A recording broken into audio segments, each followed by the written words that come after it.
Hey, ladies and gentlemen, we had a blast building these two walls together. Now is the day when we get to test how tough they are. We decided to take a few days and let the mortar set up so that it would be a more even comparison. So just a reminder, we got the cinder block wall and we got our PLAEX wall. First up, we're going to take a swing at the cinder blocks and see how well the traditional materials stand up to abuse. Austin, give her a swing.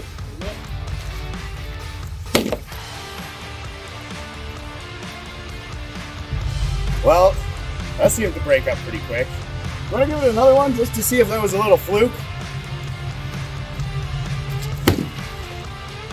Well, that seemed to do a number on that. Now, let's check out how well the PLAEX wall holds up. Osman, give her a good swing.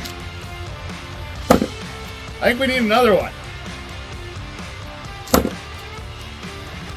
Now, a sledgehammer is a sledgehammer.